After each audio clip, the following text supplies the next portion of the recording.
অভিনন্দন ও শুভেচ্ছা জানাচ্ছি এখানে আপনারা উপস্থিত থাকার জন্য। আমাদের সবার প্রিয় তেলেঙ্গানা রাজ্যের মাননীয় রাজ্যপাল শ্রী জিষ্ণুদেব বর্মন মহোদয়, আপনি এই রাজ্যের ভূমিপুত্র এবং ত্রিপুরা রাজ পরিবারের কৃতি সন্তান। আমরা গর্বিত যে আপনি এই রাজ্যের প্রথম ব্যক্তি যিনি কোনো রাজ্যের সাংবিধানিক প্রধান রাজ্যপাল পদে আসীন হয়েছেন। ত্রিপুরা রাজ্যের জনগণের কাছে এটা অত্যন্ত গৌরবের বিষয়। আপনি শুধু একজন প্রাজ্ঞ রাজনীতিবিদ নন, আপনি একাধারে কবি, লেখক ও শিল্পী। জনজাতি সম্প্রদায়ের সামগ্রিক উন্নয়নে আপনার চিন্তা ভাবনা ও কর্মকুশলতা নতুন দিশা সঞ্চার করেছে। রাজ্যের প্রাক্তন মুখ্য সচিব স্বর্গত রাজকুমার রবীন্দ্র কিশোর দেববর্মা এবং বহুগুণের অধিকারী রাজকুমারী কমলপ্রভা দেবীর সুযোগ্য সন্তান আপনি। সমাজের বহুমুখী ক্ষেত্রে আপনার সৃষ্টিশীল অবদান নিঃসন্দেহে আমাদের গৌরবান্বিত করেছে। জনজাতি সমাজের উন্নয়নের পাশাপাশি রাজ্যের সামগ্রিক উন্নয়নের ক্ষেত্রে আপনার বলিষ্ঠ পদক্ষেপ যা আজও আমাদের নতুন পথের দিশা দেখায়।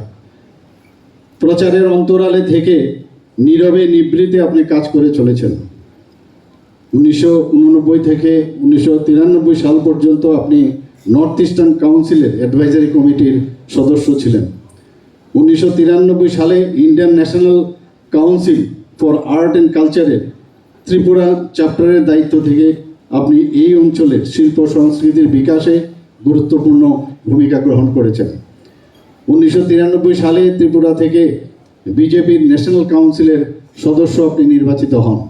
এই অঞ্চলের শিল্পকলার চর্চা ও প্রসারে আপনার ভূমিকা দীর্ঘকাল আমাদের অনুপ্রাণিত করেছে এবং ভবিষ্যতেও করবে বলে আমি আশা করি।